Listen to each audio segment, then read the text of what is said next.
moi je suis né en 74, la culture soul funk se faisait par le biais de, voilà, des grands qui transmettaient aux plus jeunes et tout. Et on a eu la chance d'avoir un collectionneur de disques qui j'ai jamais communiqué parce que moi j'étais trop petit et que lui il avait une vingtaine d'années et qui s'appelait Mouloud, voilà, et qui est quelqu'un qui a éduqué tout le quartier avec Curtis Mayfield, avec la Philadelphia Soul, James Brown, tout ça. Donc moi, dès l'âge entre, on va dire 6-7 ans à peu près, j'entendais ces noms-là par le biais de mon grand frère qui lui avait la possibilité de voir ce collectionneur. Et ce collectionneur-là a été très important. Je ne sais pas si c'est arrivé à d'autres personnes ici, mais il y avait vraiment la culture de la transmission. Dans le quartier, quand il y avait un collectionneur de disques, c'était la mine. Et donc, il nous faisait des cassettes. Donc moi, j'ai grandi avec des cassettes. Dans les années 80, je ne faisais pas de musique à cette époque-là. On n'avait pas inscrit à la musique, pas du tout. Par une levée de main, combien de personnes ont grandi avec des cassettes ici? Yes. Ok, yeah. on est bien, on est bien. 8-track, Combien de baby, personnes 8-track. qui n'ont pas grandi avec les cassettes mais qui connaissent les cassettes, qui en ont déjà acheté? Bon, ok, d'accord, on est devant un public averti. Je vous apprécie, merci beaucoup pour votre amour des cassettes. Pardon, c'est important de poser la question. Mais c'est important parce que nous, moi, forcément à cet âge-là, j'avais pas la possibilité d'aller dans les magasins de disques. Mon grand frère qui devait avoir une quinzaine d'années, pas forcément beaucoup non plus, les magasins de disques n'étaient pas quelque chose d'aussi foisonnant que peut-être dans les années 90 où là on a pu acheter beaucoup plus de disques facilement. À cette époque-là, avec un collectionneur de disques, c'est comme en Afrique, on parle de vieux sage comme une bibliothèque, comme quelqu'un qui a des infos. C'est un petit peu, je fais un petit parallèle, c'est-à-dire que ce Mouloud, il avait... tout le monde allait le voir, tout le monde allait le voir pour cette culture-là, pour entendre tout ce qui passait à la radio, ou pas du tout, parce qu'il y avait les radios aussi qui passaient. Et donc moi j'ai été éduqué par principalement un de mes grands frères qui écoutait tout le temps la radio, qui allait en boîte de nuit assez rapidement et qui nous a élevés, moi et d'autres, avec Kool and the Gang, Curtis Mayfield, comme je disais, Shalamar, etc. Donc en fait, ton entrée dans la culture noire américaine musicale, c'est par le funk et la soul. C'est par le funk pas et la par soul. le jazz. C'est pas du tout par le jazz. À cette époque-là, c'était de la musique des gens de banlieue. Forcément, il y a aussi un lien aussi avec dans toutes les cités. On a écouté même les cités de France. On a écouté Barry White. Moi, Barry White, ça a été le premier, mon héros. Je crois que Barry White est l'américain que les Français de notre génération connaissent le plus souvent. Je crois. Voilà, tu dis soul, tu dis Barry White, James Brown, tout le monde, tu fais You're my first love. Et tout le monde fait oh mais j'adore. Pour la petite anecdote, j'ai donné 6 ans de conférences dans un bar tous les mois. Et avec des sujets complètement différents. Incroyable. Et Incroyable. la conférence où il y a eu le plus de monde, c'est celle sur Barry White. Tu vois. Barry White. Et je ne m'attendais pas du tout parce que j'ai fait Clinton, j'ai fait Gladys Knight, j'ai fait plein d'autres gens. Et je ne m'attendais pas du tout à ce que les gens aiment Barry White à ce point-là. C'est comme la chanson Barry White Saved My Life and It's All Right. Je voudrais qu'on passe à ton cher collègue JP Malo. JP, moi je t'ai connu vendeur de disques et directeur musical des coulisses. Ouais, c'est ça. Moi je t'ai rencontré, tu étais aux coulisses en fait. Mais il y avait une vie avant les coulisses. Il y a 10 vies en fait. Il y a 15 000 vies avant que tu viennes le directeur artistique de... Ça existe encore les coulisses? Non, de cette boîte de nuit, ce vendeur, ce dealer de vinyle. Et toi, c'est arrivé comment ton arrivée dans la musique, le fait que tu sois tombé dans la musique noire américaine, en fait, c'est arrivé comment? Moi, je suis tombé... bonsoir d'abord. Moi, je suis tombé dans la musique à cause de ma mère. Pour une raison très bizarre, c'est qu'elle avait une voix incroyable quand elle parlait. Elle avait une voix incroyable. Et mon père, qui lui faisait des allers-retours au MIT, ramenait des disques, et je les comparais à la voix de ma mère en fait.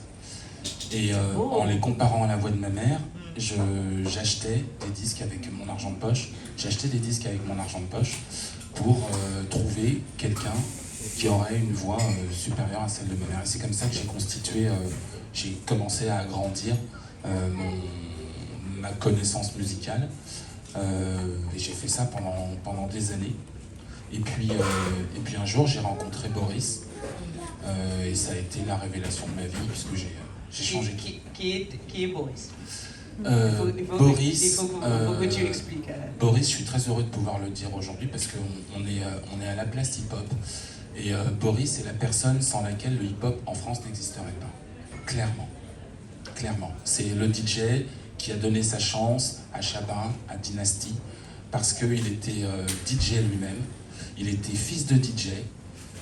Il y a un endroit qui se trouvait dans le 20e, rue Curial, où il y avait des associations France-Antilles et Guyane, et où les gens se réunissaient pour faire des soirées entre exilés, Martinique, Guadeloupe, Guyane, Réunion. Et donc c'était le moyen de rencontrer des gens en se disant, bah, tiens voilà, moi j'ai un colis à envoyer, est-ce que tu peux le faire passer pour la mer ou autre? Et donc on se retrouvait voilà. Et donc on se retrouvait autour de soirées dont le père de Boris était DJ. Et ce qui se passait, c'est que à la suite de ça, attends, le père de Boris, Maurice, était DJ. Et à la suite de ça, quand lui était fatigué, eh ben, il nous laissait faire. Et donc lui, Boris avait les disques, les mêmes disques que moi, sauf qu'il permettait aux gens d'avoir des émotions avec. Et là, ça a changé ma vie. Voilà. Incroyable. Donc, c'est un peu par ça. Et donc, je parle de Boris par rapport au hip-hop, parce que quand c'est lui, il a d'abord été le plus jeune DJ de France à l'époque à la main jaune, et puis ensuite, ça a été le DJ qui a initié, c'est le premier DJ qui a initié les soirées, qui vont devenir ensuite les soirées Bataclan, que tout le monde revendique aujourd'hui, mais c'est lui qui a commencé. Put the respect on Boris's name, ok? D'accord, ok, il faut remettre l'histoire. C'est pour ça que je voulais vraiment avoir une discussion avec vous deux, parce que vous êtes, à vous deux, vous êtes teneurs d'une histoire orale qui est souvent pas écrite et dite. Tu commences à l'écrire, et on va parler tout à l'heure de l'importance de l'archivage et la documentation. Mais je voulais commencer ce festival avec vous parce que pour moi, vous êtes enfin, parmi beaucoup d'autres personnes, je sais que vous n'êtes pas les seuls, mais vous êtes les personnes qui pour moi, quand je grandissais, je vous voyais discuter, je vous voyais partager et être dans cette tradition orale de la transmission que je trouvais extrêmement importante pour la musique et cette culture qui nous réunissent tous. Donc, ok, Boris, tu vois DJ, tu dis, je vais faire exactement la même chose, c'est ça? Ouais, je vais faire exactement la même chose. Et curieusement, et c'est là où ça a été extraordinaire, c'est que il m'a pas dit, voilà, tu prends un disque après l'autre, tu fais comme ci, tu fais comme ça. Il m'a dit, voilà, il y a la musique, c'est ce que tu connais. Il y a les gens, c'est des gens que tu connais pas. Débrouille-toi, fais la connexion. Sans les choses. Et c'était une façon de me faire ressentir ma soul à moi. Et donc de la transcrire. Et ensuite, effectivement, j'ai commencé à acheter beaucoup de disques. Et puis, très tôt, 87-88, on a monté avec Xavier Sound Record. Voilà. C'était rue Traversière, gare de Lyon. Des gens qui étaient présents à l'époque. Voilà. Il y a qui? Voilà. Il y a qui? Levez la main, les anciens. Ils étaient là à l'époque. Yes! Et on a commencé Sound Record, donc j'étais pas tout seul. Il y avait Marc Ballarin, Marco, qui était lui DJ à l'Observatoire. Il y avait d'autres personnes, je me souviens plus, mais voilà. Et là, on est en quelle année? On est en 87-88, et ensuite... Moi j'étais petit. Moi j'avais 10 ans, donc t'inquiète, on est... et ensuite on bascule très vite sur les Halles, et on était juste à côté, rue des Prêcheurs. La première boutique était rue des Prêcheurs, ensuite on a monté une autre boutique, place Mondétour, et on a fini avec une boutique qui s'appelait Vibe Station, qui était, et c'est là où je t'ai connu, qui était rue du Faubourg Saint-Antoine. Exactement, voilà. Vibe Station, c'était trop bien.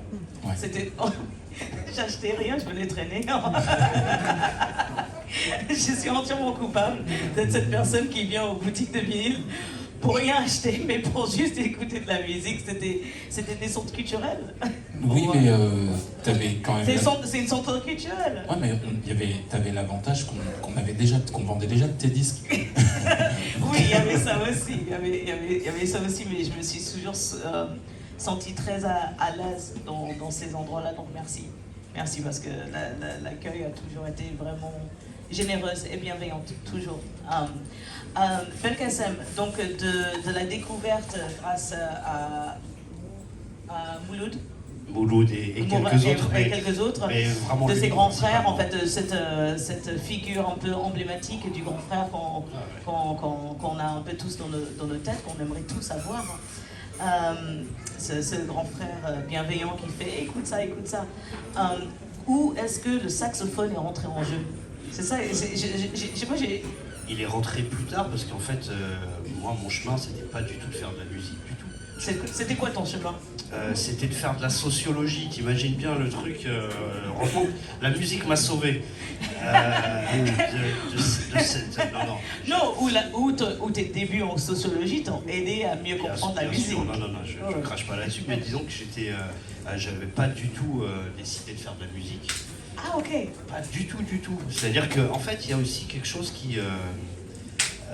quand tu grandis dans une famille où il n'y a aucun musicien, moi je n'ai rencontré aucun musicien jusqu'au lycée. Je ne connaissais aucun musicien. Non. Au lycée, j'ai rencontré un type qui s'appelait James Cooper, qui était guitariste et qui faisait du rock dans un groupe, etc. C'est peut-être le premier musicien avec qui j'ai eu des liens, quoi, un lien intime. Donc ce qui fait que pour moi, la musique, c'était quelque chose... j'adorais ça. J'écoutais de la musique toute la journée. J'ai passé ma vie dans les magasins de disques, à acheter ou pas acheter comme toi. Plutôt pas acheter, souvent. On est coupable de la même voilà. chose. Tous les vendeurs de disques me connaissaient, mais ils se disaient, bon, lui... Pardonnez-nous tous les vendeurs de disques, excusez-nous. Mais disons que la musique, ça n'a pas du tout été... Vraiment, j'aurais jamais décidé de faire de la musique par moi-même. Il y a une personne qui m'a offert un saxophone un jour. Et je lui ai dit, mais t'es une dingue en fait, pourquoi tu m'offres un saxophone? Elle m'a dit, toi, tu ne peux pas, t'écoutes trop de musique pour ne pas en jouer. Ah, c'est beau. C'est beau, hein. Ah, c'est beau ça. Et elle est toujours parmi mes amis aujourd'hui. Je lui ai fait un coucou, elle est, je sais pas où, mais dans l'esprit, elle m'entendra forcément. Et donc au début, complètement autodidacte, et c'est pas que je croyais pas, je jouais le dimanche dans ma chambre. J'étais au lycée, après j'étais en fac. Bon, j'aimais bien jouer du saxophone, mais pas plus que ça. Juste en mode détente. Ouais, voilà, en mode détente. Et puis à partir du moment, il y a aussi la petite frustration aussi de se dire, moi j'avais 21 ans quand j'ai eu cet instrument, donc ce qui est pas facile. Je me suis dit, bon, écoute, tu connais pas le solfège, tu connais pas la musique, personne t'a rien appris. Un peu de syndrome de l'imposteur, pourquoi est-ce que je vais faire ça? Même pas de l'imposteur, mais bon, tu vas faire de la musique, mais tu vas faire ça gentiment. Et puis finalement, quelques années après, une petite dizaine d'années après, je m'y suis mis vraiment sérieusement. Et puis, j'en ai fait mon métier. Enfin, un de mes métiers. Un de tes multiples métiers. Un de mes métiers. On est tous multi-hyphenate ici. et puis le sax, ça m'a permis aussi de rencontrer John Coltrane, de rencontrer Cannonball Adderley, Hank Mobley, Joe Anderson, et tous ces gens-là qui sont des grands jazzmen. Et je me suis aperçu qu'en fait, la musique que j'avais écoutée toute ma vie, que ce soit Curtis Mayfield, Teddy Pendergrass, etc., en fait, c'était la même... il y avait la même essence derrière.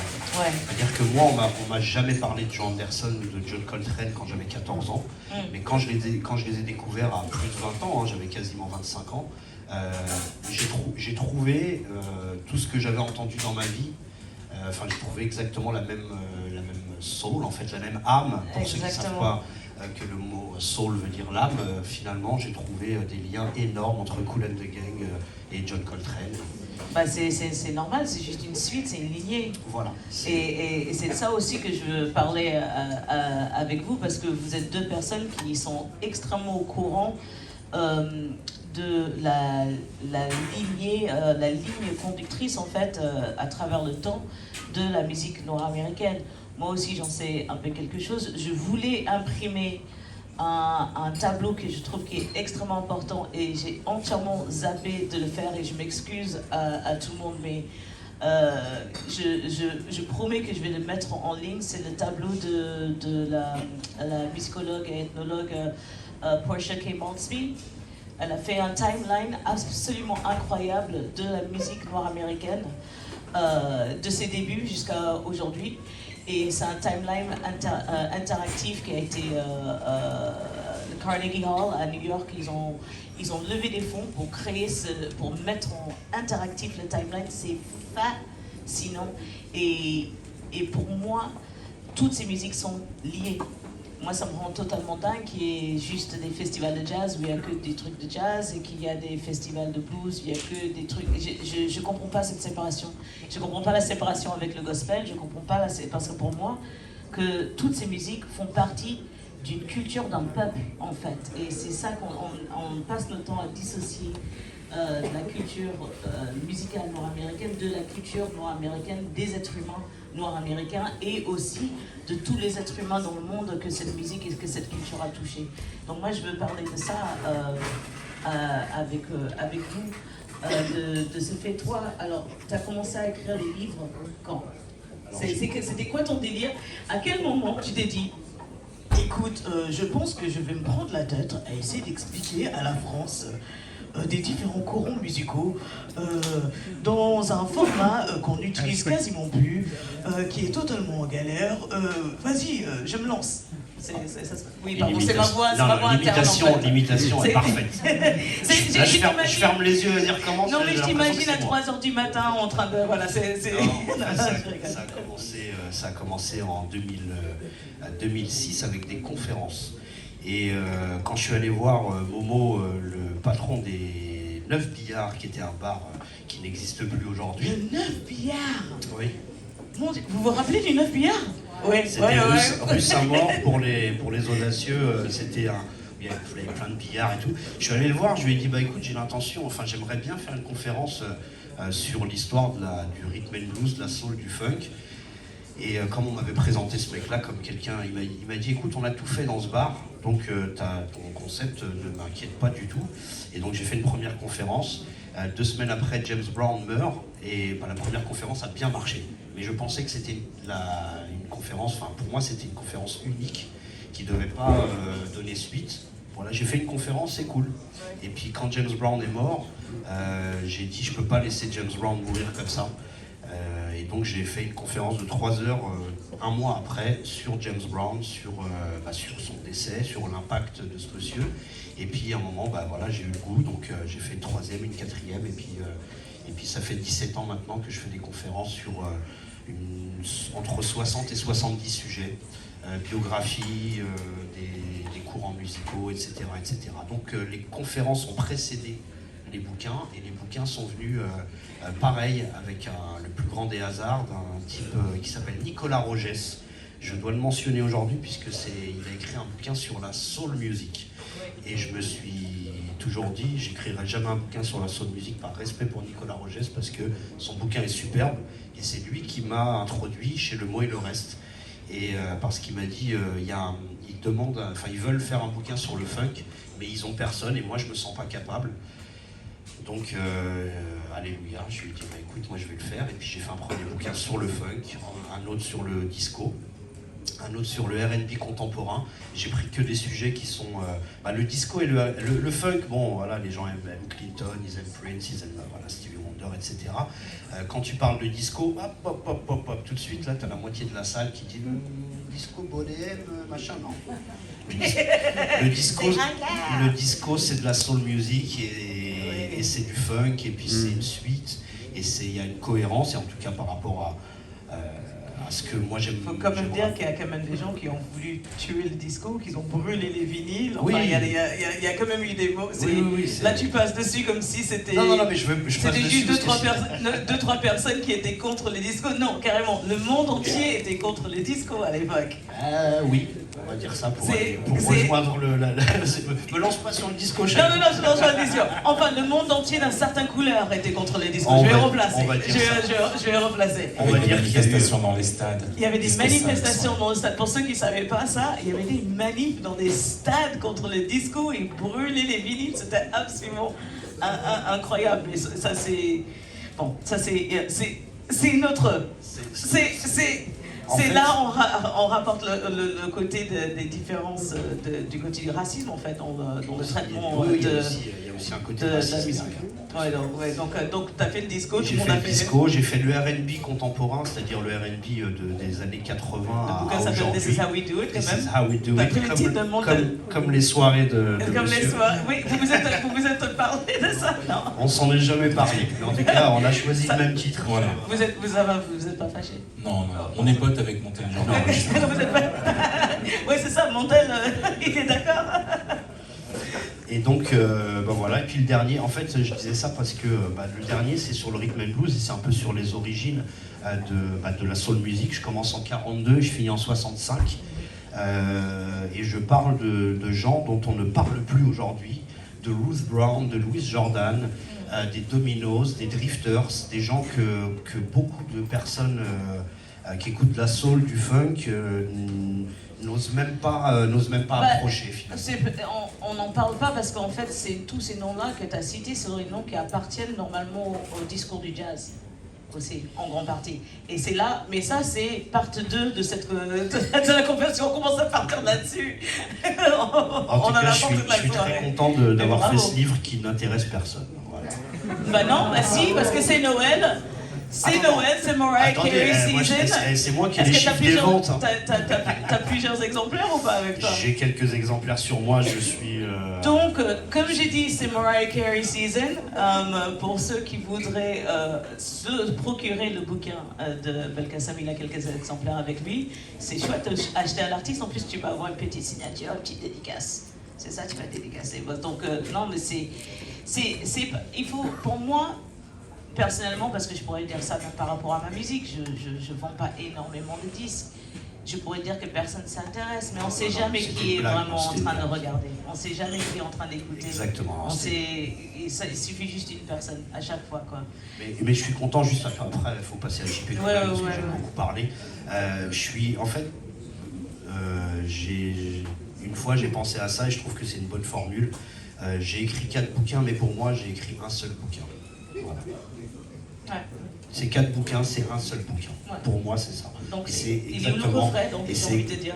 Il est où le coffret? Il y a le coffret de Noël. Et voilà, Mariah Carey season, il nous faut le coffret. C'est un peu ce que tu disais au début par rapport au fait que moi, quand j'étais petit, je disais ouais, c'est un peu différent et tout, mais aujourd'hui, j'ai très bien compris que rhythm and blues, jazz, bebop, ce qu'on veut, toutes les étiquettes, enfin, en tout cas, dans ma tête, pour moi, elles n'existent plus. Ouais, exactement. Merci beaucoup. Merci. On peut applaudir. Bravo. Et son parcours.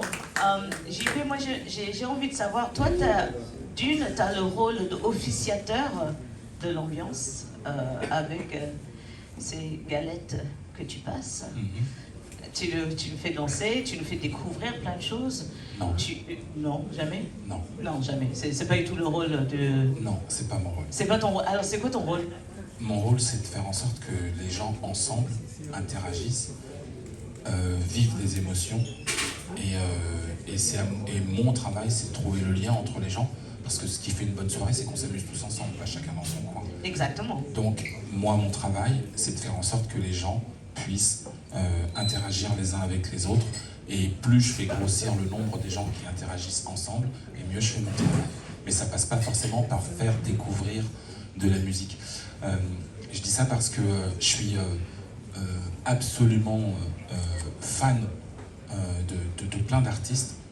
Et la pire insulte que je puisse faire à justement ces artistes, c'est de mettre un morceau au prétexte qu'il est bon et qu'on vienne me voir en me demandant mais qu'est-ce que c'est que cette bouse? C'est que j'ai pas fait mon boulot. Donc moi mon travail c'est de faire en sorte qu'à un moment je puisse passer ces morceaux-là. Ouais. Mais c'est pas, je considère pas le travail de DJ comme étant un travail d'éducateur au sens propre du terme. Mais tu es éducateur? Involontairement. Involontairement. Vraiment. Tu penses pas que tout le savoir et toute l'expérience que tu as accumulée de ces années, la manière que tu le partages, même dans les soirées, même, attends, t'as eu plein de soirs, moi je m'en rappelle. Ouais, mais je pose vraiment la question d'une manière très innocente.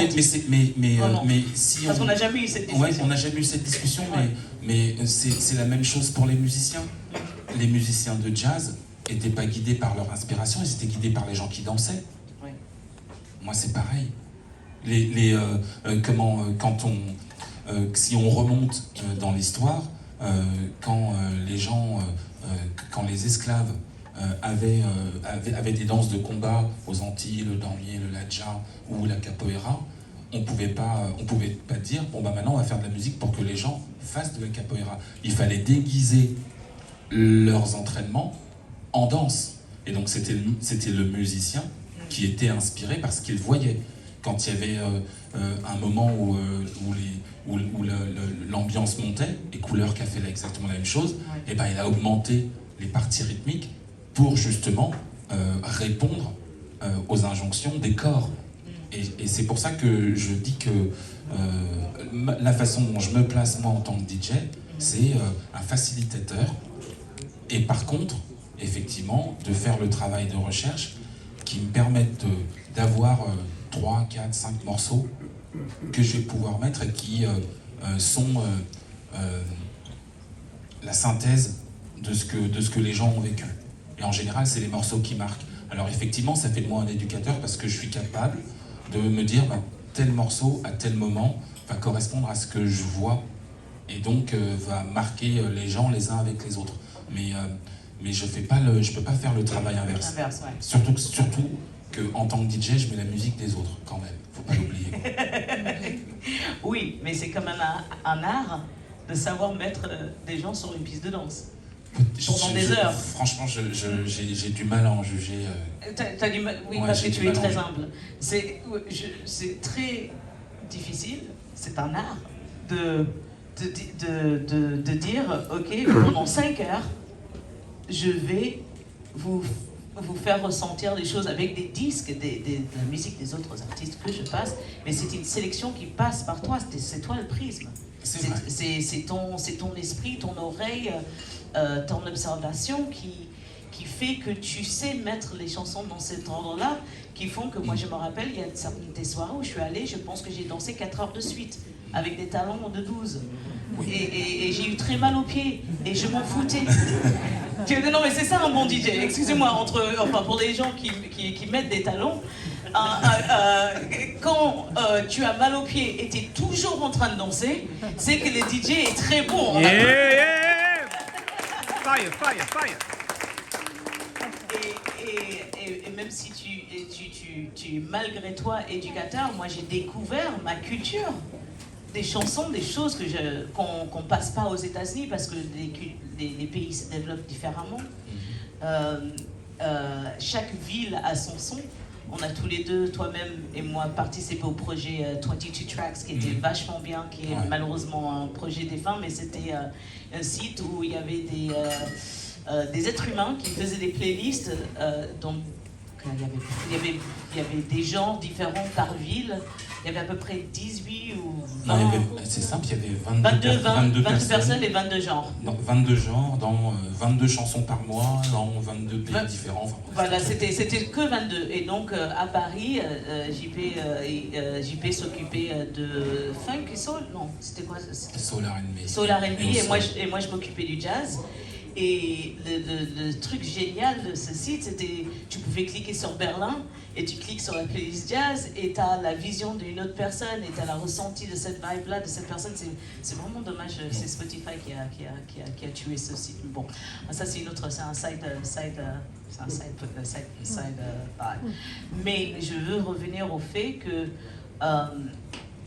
c'est quand même un talent et c'est quand même pour moi un musicien qu'on va voir tout à l'heure, tu vois, un musicien qui j'ai joué d'un instrument et un extrêmement bon DJ, c'est la même chose pour moi. Même si ça me fait un peu chier qu'il y ait des DJ qui gagnent plus que moi. Ça me fait chier, ok, on va se le dire, hein, on va se le dire. Mais c'est quand même un talent et ça fait plus de 30 ans en fait que tu partages ce don. 44 ans. 44 ans? Oui. Ça fait 44 ans. Yeah.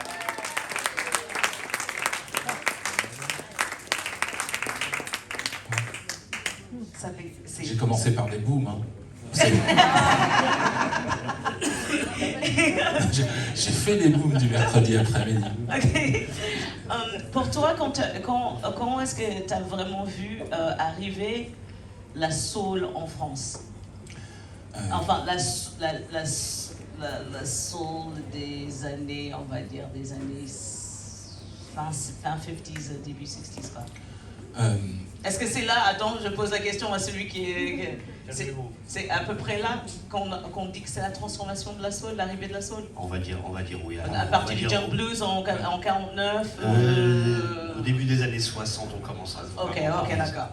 Donc, comment est-ce que toi, tu commences à voir que la soul va prendre possession de la planète, en fait? Elle a pris la possession de la planète bien avant, en fait. Parce que... c'est un peu long, mais en fait, l'armée américaine a amené ça. Et quand ils sont arrivés avec la culture du vainqueur, et donc les bases américaines qui avaient en France diffusaient cette musique. Les musiciens qui avaient la première génération de musiciens africains-américains qui sont arrivés en France, ils sont arrivés avec la Première Guerre mondiale. Et comme ils n'avaient pas le droit, pour des raisons de ségrégation, ils n'avaient pas le droit de porter des armes, donc ils avaient juste le droit d'être des amuseurs, et donc ils sont arrivés avec le ragtime, puis ensuite le jazz, et donc il y a très vite eu une espèce de statut préférentiel pour cette musique qui représentait la musique des libérateurs et des plus forts. C'est la raison pour laquelle on a eu un Eugène Bullard qui a monté le premier club en France, Ada Bricktop, enfin voilà, tous ces gens, Joséphine Baker, ces gens ont eu un statut particulier au regard de la culture qu'ils représentaient. Il y a un super bon documentaire là-dessus, c'est le documentaire de Harlem à Montmartre, ça s'appelle? Oui. Ouais. C'est ça. Notez, s'il vous plaît, prenez votre téléphone si vous n'avez pas vu ce petit documentaire très sympathique qui s'appelle de Harlem à Montmartre. Vous découvrirez comment Eugene Ballard et Bricktop ont construit le jazz à Paris et le Montmartre qu'on connaît aujourd'hui. Je ne sais pas pourquoi je prends cette voix de cette vieille femme tu m'as dit vieille femme des ondes de radio. Donc, ouais, mais c'est pas mal, hein. Je travaille dessus. Oui, je travaille dessus. Mais non, vraiment, sérieusement, ce documentaire est époustouflant. Vraiment, c'est époustouflant, pardon. Non, je t'en prie. Et donc, il y a eu une culture très vite qui s'est imposée de cette musique particulière qui, en plus, reprenait autour de la danse les codes du métissage, des valses, des mazurkas, que les esclavagistes avaient emmenés un peu partout dans le monde et qui revenaient par un autre biais. Et donc voilà, c'était tendance, la France intellectuelle, la France de Saint-Germain-des-Prés écoutait du jazz, il y avait une culture du jazz, on parle de Boris Vian, enfin tous ces gens-là, et donc il y avait cette culture-là qui a toujours existé et qui a continué d'infuser les années 50 et le début des années 60, au point que, si on écoute bien, les années yéyé en France ne sont qu'une ressucée version française des titres rhythm and blues et des rhythm and blues des Noirs américains. Ouais. Bon, je parle pas des Beatles, ils ont fait pire, mais voilà, donc du coup... Mais tu sais, ce qui est drôle, il y a plein de gens qui ne sont pas au courant de ça. Même aujourd'hui, enfin... Des Beatles? Non, que les yéyés. Que oui. les chansons... Enfin, moi, je rencontre aujourd'hui et je pense que c'est important. Même si la plupart des personnes ici vont dire « oui, on sait », je pense que comme on est en train d'enregistrer ce talk, je pense que c'est hyper important de répéter « oui, 90% des chansons des temps des yéyés étaient des chansons existantes, déjà créées par la communauté noire américaine. Ouais. Vraiment. Et c'est fou. Voilà. Moi, quand j'entendais les versions françaises des chansons, j'étais là, je dis... Pas seulement. Pas seulement. Pas seulement. Il y en a. Calmons-nous quand même. Quoi? Il y a quoi? Il y a quand même beaucoup de choses qui sont... parce qu'à la fin des années 50 et au début des années 60, il y a un moment où la ségrégation aux États-Unis va faire... Enfin, l'évolution de la ségrégation et des mentalités va faire qu'il y a quand même des artistes qui, au bout d'un moment, ne sont ni soul ni pop. Qui sont, par exemple, je prends l'exemple des girls group, comme les Ronettes, Be My Baby.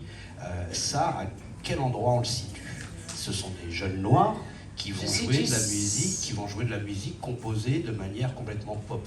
Donc, est-ce que je peux te dire que moi, comment est-ce que je situe? Je situe, pour moi, oui.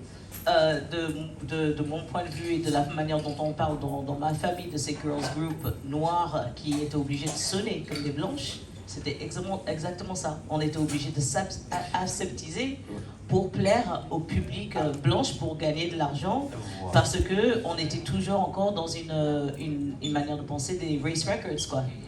Donc ils se sont dit, ah mais les Noirs, en fait, on peut les vendre à la communauté blanche si on enlève ce côté. Mais après, il y a le syndrome Motown qui est... qui représente bien ça. Ouais. Mais en tout cas, il y a dans les yéyés, pour en revenir à ça, après, je te laisse un JP, mais dans les yéyés, ils récupèrent quand même énormément de choses qui viennent de groupes blancs, de groupes italiens qu'il y avait aux États-Unis, de doo-wop, etc.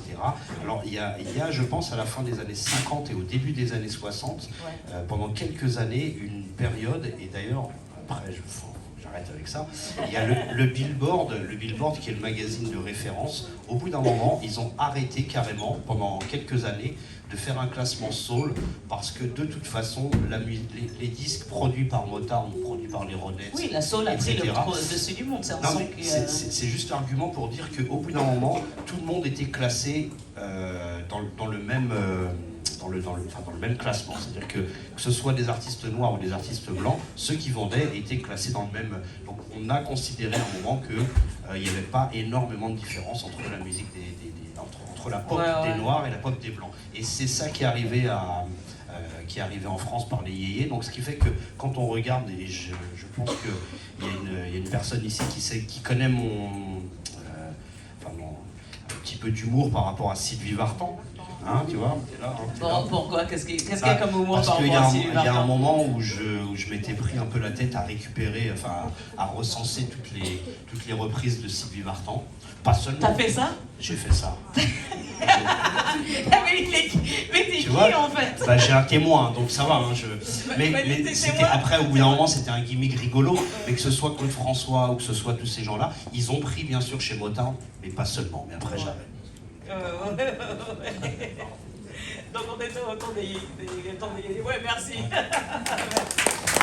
Non, c'est juste que le truc de blanc, de noir, au bout d'un moment dans la soul music, j'ai pas toujours envie de parler de ça parce que si on tire la ficelle, j'ai envie aussi de sortir ça comme... La soul, c'est la soul, c'est l'âme, que ce soit des blancs ou des noirs à ce moment-là. Bien sûr que ça a été énormément pris énormément à 90% chanté par des noirs, mais je pense que il faut aussi à un moment penser que la soul music a énormément pris de la country, etc. Quand on regarde les musiciens qui sont derrière dans les labels, il y a énormément de blancs, voilà, quand on regarde chez Bobby Womack, les mecs qui sont derrière, ils sont tous blancs, ils ont tous des barbes de mecs du Tennessee, etc. Donc cette histoire noir et blanc, bien sûr qu'il y a la musique noire, ça, c'est notre sujet aujourd'hui, mais il y a aussi quand même un apport des formats de la musique pop et de l'investissement aussi des musiciens blancs et des investisseurs blancs, et ce qui fait que la soul n'est pas seulement noire, j'en suis désolé. Je suis à moitié d'accord avec toi, mais on n'aura pas cette Mais on discussion-là. était avec JP. Je suis à moitié d'accord avec toi, mais on est avec JP. Parce que ton noir américain, j'ai un autre... Ton noir américain est vécu et grandi en fait aux États-Unis. Mon point de vue, il est différent et je comprends. C'est comme avec le jazz, qu'il y a des artistes noirs américains qui maintenant disent qu'il ne faut pas utiliser ce mot. Attends, laisse-moi finir ma phrase. Oui, si, il y en a beaucoup. C'est comme je leur explique, je dis pour des communautés ailleurs, en dehors des États-Unis, comme pour la France qui a été développée, la mixité française a été développée d'une autre manière que la mixité américaine a été développée. Colonisé, il faut sous-entendre coloniser, le truc par développer. Ça donne des points de vue et des visions différentes en fait.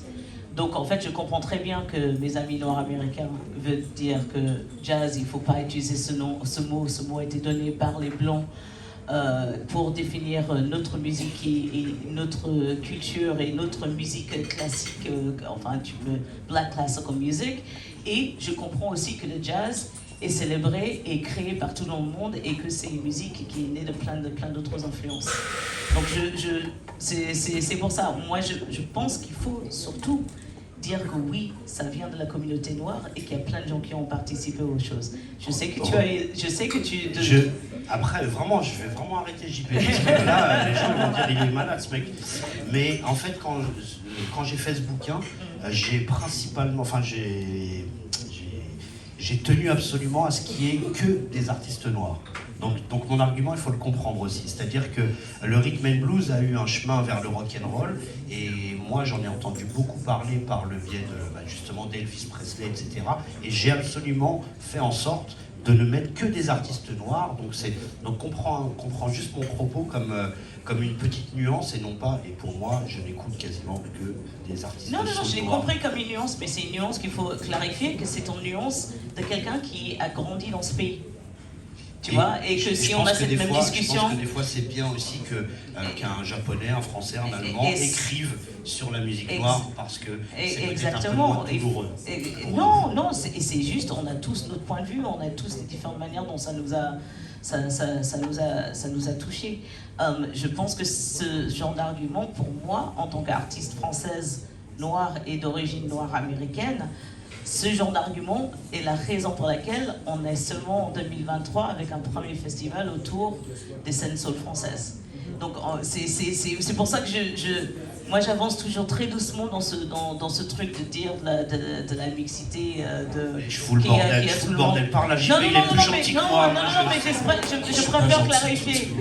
Non, mais je préfère clarifier et je te comprends, mais je veux juste aussi qu'on comprenne aussi moi, je suis là, et que mon vécu aussi, on peut parler du point de vue des femmes. Enfin, on a tous un point de vue, et que l'intersectionnalité pour laquelle on est là, c'est ça le plus important. Donc c'était pas ni pour te contredire, c'était pour aussi rajouter. Et je m'excuse totalement, JP. Il fallait que je fasse. C'est moi qui m'excuse. Non, mais de toute façon, enfin, il y a le truc, c'est pas forcément la vie qu'on se forge, c'est la porte d'entrée qu'on a. Exactement. Moi, je suis né en 1965, j'ai grandi seul noir dans une école. Les seules personnes auxquelles j'ai pu m'identifier, c'était pas les gens de la communauté africaine, vous savez tous comment ils étaient représentés en France dans ces années-là, c'est les artistes américains qu'on mettait sur un piédestal. Et donc, le sentiment d'appartenance et ce qu'on va chercher dans ce que ces artistes-là donnent police un petit peu la façon dont on aborde les choses.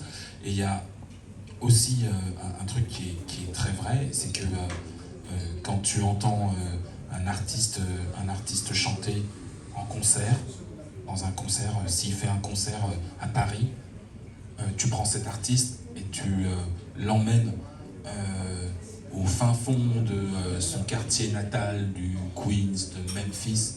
C'est pas la même personne qui chante. Et c'est pour ça qu'il y a To Sing et Sing It. Parce que la différence entre les I et voilà, la A. Voilà, parce que c'est pas du tout la même chose. Okay. Et ça, c'est quelque chose que, autre que noir américain, ça n'existe pas en fait. C'est le moment où tu fais tout de suite, où tu fais la différence, parce que c'est chargé d'un patrimoine culturel qui est différent. Ça ne veut pas dire que je ne suis pas touché par la soul de Joe Cooker, mais la soul de Billy Preston, elle est à un autre endroit, et ça touche différemment et ça parle d'autre chose. Voilà, c'était... Non, mais on parlait des années, on parlait donc des yéyés, on revient donc le début de l'entrée de la soul en France, en fait c'est les yéyés, en fait, vous êtes en train de me dire. Oui, quelque part. Quelque part le yéyé, et puis toute cette scène cool amenée avec Sinatra, Nat King Cole, Sammy Davis Jr., enfin des gens qui avaient qui représentaient la classe à l'américaine et qui faisait que à peu près partout dans tous les foyers on écoutait toujours on passait toujours un jour un Nat King Cole ou des artistes comme ça et je pense que c'est par ce biais que cette musique est arrivée en France et peut-être aussi en Europe. Et puis après il y a un autre phénomène qui va arriver très tôt, c'est l'armée. Parce que quand on regarde... La Deuxième Guerre mondiale. Non, l'armée à partir le service militaire. Parce qu'à partir des années 50-60, ouais. Le service militaire, il était fait par contingent. Et donc c'était la France qui se déplaçait d'ouest en est. Donc les Bretons, schématiquement, les Bretons venaient à Paris, et les Parisiens allaient en Allemagne. Et ils allaient en Allemagne au contact des bases militaires. Il y avait beaucoup de bases militaires. Voilà. Et donc c'est aussi comme ça que les choses se sont développées. C'est comme ça que la plupart des DJ comme nous, ouais. Eh ben, quand tu faisais tes classes en Allemagne, tu étais au contact de soldats noirs américains qui te filaient les disques. Et ces disques-là arrivaient aussi par la Suède, parce que c'était le point d'entrée de toute la culture.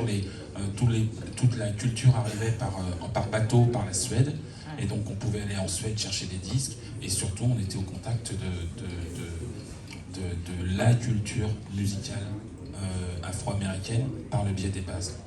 Juste par rapport à ça, en 66, comme De Gaulle est sorti de l'OTAN, a fait sortir la France de l'OTAN. Ouais. C'est pour ça qu'on n'a pas une base militaire, nous, à partir de 66 en France. Ah, je me suis posé la question, c'est parce qu'en Allemagne, il y en avait vraiment beaucoup de bases. Il y en avait en Allemagne, il y en avait en Angleterre. Ouais. Et c'est pour ça aussi, et en Hollande, c'est aussi pour ça. Enfin, il y a aussi une fierté française, enfin, je ne sais plus, il y a un terme, je ne l'ai pas tout de suite, mais quelque chose qui fait que... par exemple, on a traduit les yéyés, on a traduit des chansons de qui que ce soit, Curtis Mayfield, James Brown et tout. Et en plus, avec cet argument qu'amène JP, le fait qu'en Allemagne, il y ait toujours des bases américaines, alors que nous, en France, il n'y en avait plus. La France a été moins inondée par la soul music que par d'autres formes de musique, comme le rock un petit peu. Est-ce que vous pensez c'est pour ça que la scène soul en français s'est développée aussi rapidement, en fait? Parce qu'il y a ça... Aussi rapidement? Enfin, avec les yéyés. Les gens prenaient pas les yéyés pour de la soul music. Et toujours pas aujourd'hui. Je pense pas qu'ici... C'est vrai? Je pense pas. Mais non, il n'y a pas de... Les yéyés, c'est pas de la soul. Alors comment est-ce que la soul française commence alors? La soul française, pour moi, elle commence avec votre génération, en fait. Exactement. Ah ouais? Oui. Parce que... avec les années 90. Avant les... Par exemple... Moi, j'ai connu une version française de... morceau de Chaka Khan. Il y a une version française de... Tu me trouves ça tout de suite? Je te jure, je l'avais sur une cassette, je la cherche depuis des années. Je sais que je l'ai sur une cassette. Une version française de... Non, pas de I Feel For You oh, ça va me revenir. Je vais même vous trouver les paroles en français. Je ne sais pas qui l'avait fait, mais moi, quand je suis arrivée en France, moi je suis arrivée en 86. quand je suis arrivée en France, moi j'ai entendu une version française d'une chanson de Chaka Khan, j'ai dit ah la France c'est cool. Mais après pour moi la soul était infusée dans la musique française. Pour moi, en tant qu'étrangère, j'ai arrivé, j'entendais Rita Mitsuko, pour moi c'était de la soul. C'est drôle, hein, vous pouvez vous moquer de moi, hein. Mais moi j'arrive, j'ai 7 ans. J'ai 7 ans, c'était funky quoi. Alors c'était funky. C'était funky, c'est soulful pour moi. Pour moi, en fait, moi je vous parle de la petite fille qui arrive et qui découvre un paysage musical français qui n'a jamais entendu ça. Il faut dire que c'est un choc en fait d'arriver en France, et en même temps un très grand avantage. Je suis arrivée en France, 86, c'était Rita Mitsuko, Madonna, et il y avait du rap aussi. Et tu fais waouh, c'est quand même cool comme pays. C'est quoi cette vibe? Tout le monde est là quoi. Donc vous pensez vraiment que la soul française elle a commencé avec ma génération? Oui, parce que d'abord parce qu'il y avait le snobisme français. Le snobisme français voulait que la langue française, ne grouvant pas, elle n'était pas employable pour une musique avec ce type de cette couleur musicale là. Après qu'ils avaient fait les yéyés. Après qu'ils aient fait les yéyés. C'est drôle. Ouais. Parce que les yéyés n'étaient pas assumés comme étant une musique d'essence noire. Oui. Ouais, ok, d'accord, ok. Donc, en fait, nous on est arrivé avec... Vous êtes arrivé avec le courage de prendre le contre-pied de ce qui se faisait à l'époque, à savoir le hip-hop. Vous êtes arrivé, je pense notamment à Hachim, qui est pour moi le tout premier,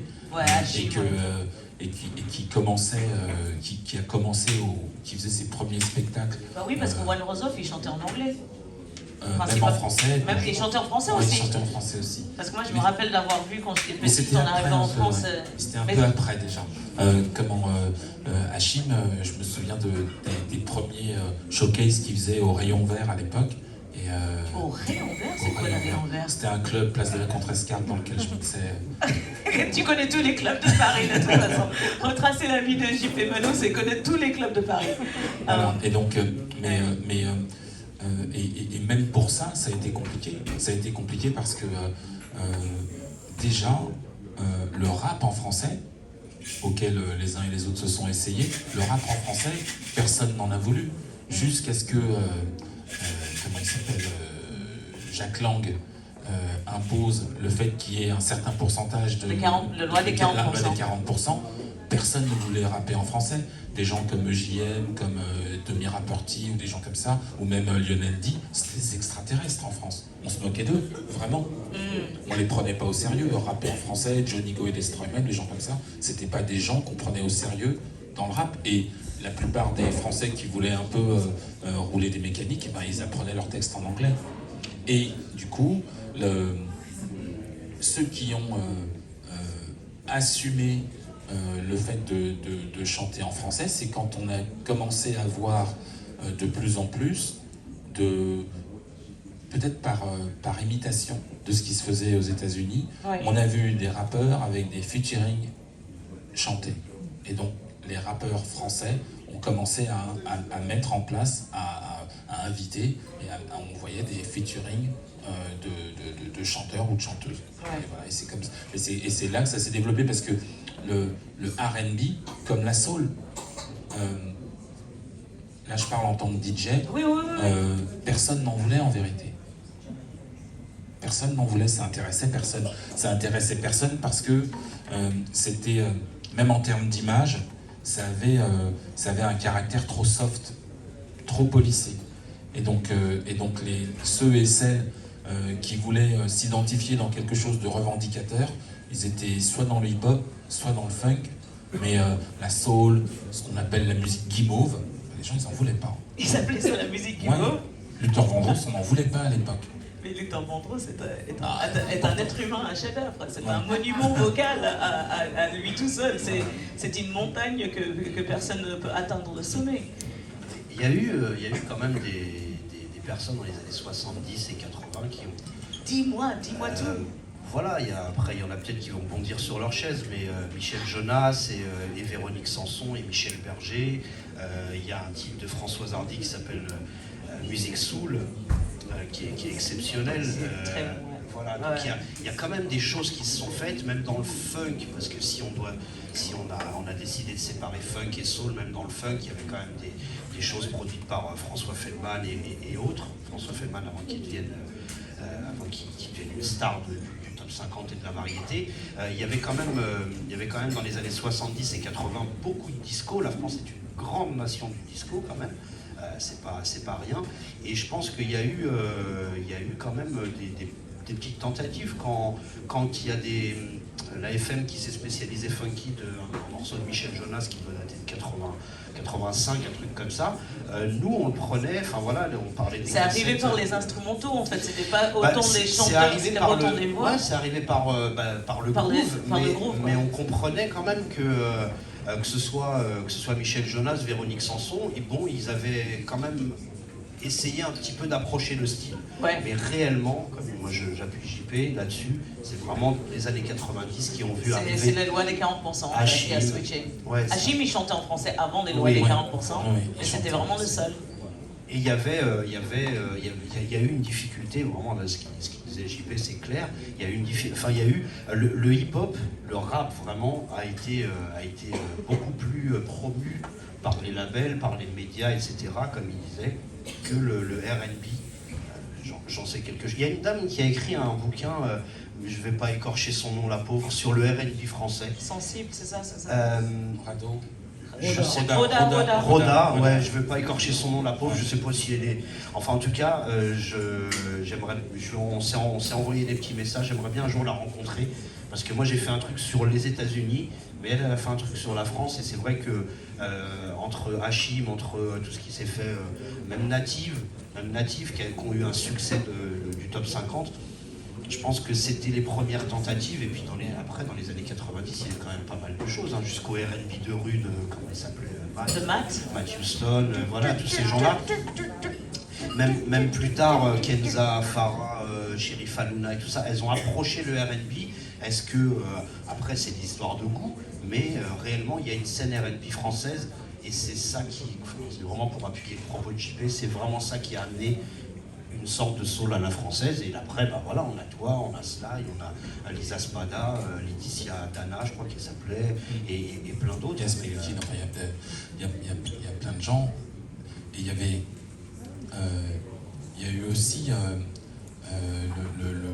ce qui a aidé aussi beaucoup, c'est ce qu'on appelle le mouvement néo-soul, parce que ça a mis en avant des superstars qui chantaient. D'Angelo, Jill Scott, Angie Stone, tous ces gens-là, avec aussi le travail derrière de Faith Evans, de Mary J. Blige pour le R&B. Ça a donné de la confiance, à des artistes et la conscience qu'on pouvait faire des choses, chanter en français ou en anglais, mais chanter. Et je pense que c'est surtout à partir de là, en France, que les choses se sont mises en place. Et puis il y a aussi une autre chose qui est hyper importante, c'est la culture. Moi, mes enfants, ils ont baigné dans cette culture. Mais moi, par exemple, c'était pas mon cas, donc à part passer des disques, je me projetais pas dans chanteur de soul ou chanteur de R&B. Heureusement d'ailleurs. La musique qui a Tu tiens pas une mélodie? Non, du tout. C'est vrai? Ah non. Même pas dans la douche? Non. Non. Non. Mais moi je sais qu'on pourrait parler pendant des heures, et je crois qu'on est que au part 1 de cette conversation et de cette découverte et de cette discussion qui est pour moi extrêmement nécessaire. L'année prochaine, on va la continuer. Enfin, je vous réinvite. Je pense que ça va devenir ça. Ça va devenir le rendez-vous de début de chaque festival. C'est la discussion entre Belkacem et JP et moi. Est-ce que... Ok, donc si cette scène soul française, elle est nouvelle, quelque part. Pour vous, qu'est-ce qu'elle représente? C'est quoi cette culture de scène française en France? Ou est-ce qu'on est en train de la bâtir encore? Je sais pas. De la créer encore? Je sais pas. Je crois que c'est une culture qu'il faut aller chercher. C'est ce que je dis tout le temps. C'est-à-dire que elle existe. Écoutez China Moses ou Sly Johnson ou Lisa Spada ou tous ces gens-là sur les ondes, c'est difficile. Par contre, prendre le temps de chercher, de fouiller, il peut se passer des choses. On peut retrouver des gens comme Jiménez I, on peut retrouver plein de gens qui font énormément de choses. Mais je crois que le rôle de gens comme nous tous en fait qui sommes des acteurs, c'est de donner le courage aux artistes de continuer. C'est ça, pour moi, c'est ça c'est là la clé. Parce que on voit plein d'artistes qui changent de voix et qui font autre chose, mais qui continuent à vivre leur musique, mais différemment, juste parce que y a malheureusement trop de gens qui préfèrent télécharger un morceau plutôt que d'acheter le disque, qui préfèrent même avoir des entrées gratuites pour un concert plutôt que de financer la pérennité de sa propre culture en fait. Je pense que c'est là, et donc il y a ça. Il y a aussi le fait que même dans les studios, les ingénieurs du son commencent à avoir cette culture. À l'époque, dans quand les premiers albums de hip-hop, quand on écoute la façon dont ils étaient mixés et pressés, ça fait pas mal aux oreilles. C'était incroyable. Et d'ailleurs, les premiers artistes qui avaient un peu de succès partaient aux États-Unis. Ah bah attends, mais c'était le grand luxe. Voilà. Moi je me rappelle quand j'ai commencé la musique, tout le monde partait aux États-Unis. Voilà. Tout le monde faisait genre de faire mixer ton disque en France, voilà. C'était pas possible quoi. T'étais sûr que c'était une catastrophe. Et donc cette culture-là, cette oreille, c'est des choses qui viennent et surtout qui rendent aujourd'hui les artistes maîtres de ce qu'ils font. Parce qu'avant, c'est la démocratisation de la musique, c'est l'arrivée, c'est l'internet, et plus encore, c'est une patte qui leur appartient vraiment. Quand j'écoute le dernier album de Kondo, Plus haut que la Tour Eiffel, je sais. Génial cet album. Je crois qu'il est là. Il est par là. Je reconnais son parcours musical, son héritage musical. Quand j'écoute 74 ou 55.4 de Sly, je sais d'où il vient. Quand je t'écoute toi, je t'en ai déjà parlé.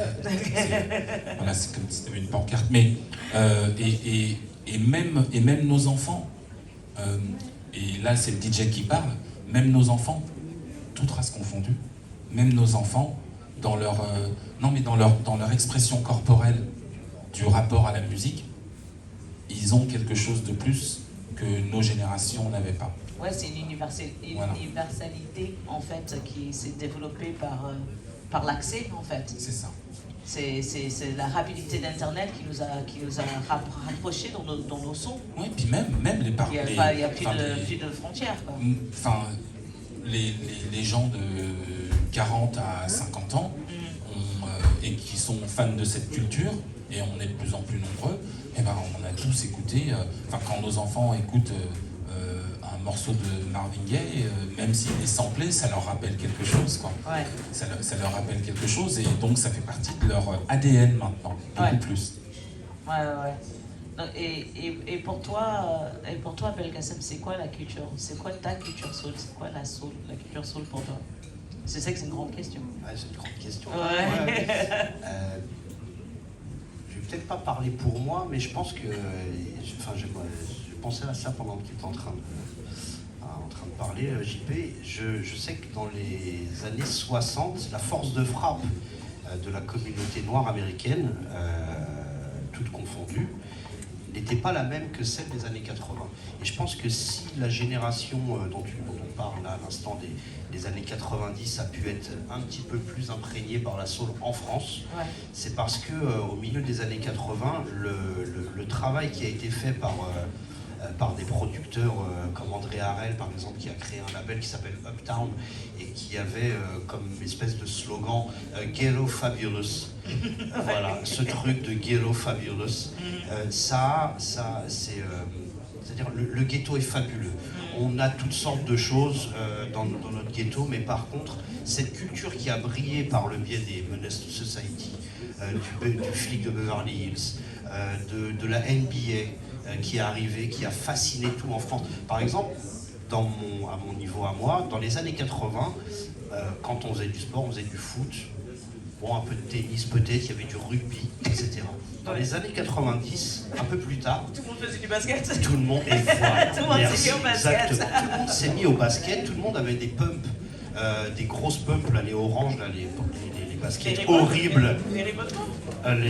Non, c'était des baskets oranges qui ressemblaient à des ballons de basket, des baskets qui ressemblaient à des ballons, quoi. Enfin, ça, des grosses baskets, des gros jeans, etc. Je pense que moi, ce que j'avais dans les années 80, quand j'avais 10-15 ans maximum, c'était pas cette culture. C'était la culture du petit pantalon, on s'habillait bien, c'est vrai qu'on aimait la soul et le funk, mais c'était pas cette culture du ghetto vraiment américain. Et ce qui est arrivé par le biais du hip-hop, par le biais du R&B, par le biais du cinéma, par le biais de Michael Jordan, par le biais de séries télé, de séries Bill Cosby, exactement. Merci Lucie. Il y a des dire séries ça. télé.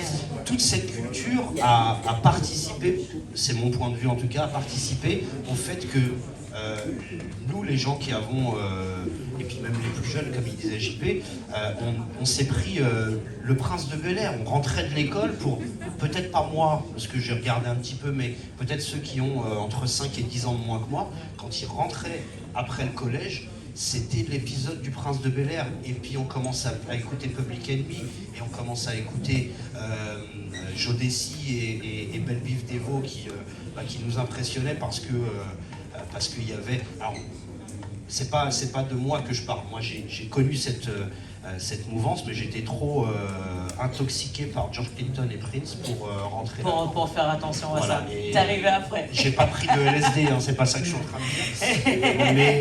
Mais George Clinton, juste en écoutant sa musique, je pense qu'on atteignait des niveaux. On peut aller des stratosphères.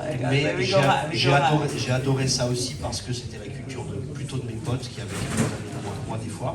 Et je pense que cet impact en France, il a été très important. Je prends souvent André Harel comme voilà, avec son Ghetto Fabulous pour dire voilà. Et la culture du ghetto, elle s'est propagée énormément et elle a permis de propager le R&B à côté du hip-hop, parce qu'on dit le hip-hop souvent, enfin le rap plutôt. Le R&B est arrivé à ce moment-là, c'est pour ça qu'il y a eu des Hashim, c'est pour ça qu'il y a eu tous les groupes qu'on a connus dans les années 90 qui ont tenté de faire un petit peu comme Mary J. Blige, Usher, R. Kelly, etc. Ouais. Moi, ce que je dirais quand même, c'est que parce qu'on parle d'une musique, on parle de soul, mais je crois qu'il ne faut pas qu'on oublie que c'est une musique pour laquelle des gens n'ont pas eu peur de mourir. Je crois que, pour moi, l'un des premiers morceaux de soul que j'identifie dans ma culture, certainement pas dans l'histoire, c'est Strange Fruit. Mais ensuite, Strange Fruit. Mais ensuite, Billie Holiday. Ensuite, il y a eu une succession de gens qui n'ont pas eu peur de mourir pour ce qu'ils ont chanté. Sam Cooke, enfin, il y a plein de gens qu'on peut citer et qui sont morts de ce qu'ils ont chanté, vraiment. Et puis il y a des gens aussi qui ont eu un impact très discret, mais très important. Des gens comme Little Jimmy Scott, par exemple. Parce qu'on cite souvent en exemple des artistes comme Ray Charles, mais Ray Charles était tellement influencé par Little Jimmy Scott qu'il a monté un label pour lui, au même titre que les premiers albums de Marvin Gaye s'inspiraient vocalement de Little Jimmy Scott. Donc en fait, la soul à un endroit, c'est la soul dans laquelle je me reconnais, c'est un endroit où cette musique est le porte-parole de ce que les gens qui l'écoutent et les gens qui s'y reconnaissent ne peuvent pas dire. Voilà, et à partir de cet endroit-là, on a de la soul. Mais que ce soit dire qu'on aime ou dire qu'on est en colère, dire qu'on a mal ou dire qu'on est heureux. la soul pour moi, à un endroit, c'est de voir des gens qui, en musique ou en voix, disent ce que d'autres ne peuvent pas dire. Eh ben, on va terminer sur ces mots. Merci beaucoup, JP Marais. Bravo, bravo. Merci beaucoup, Merci beaucoup d'avoir participé à ce premier talk. Merci beaucoup. Yeah.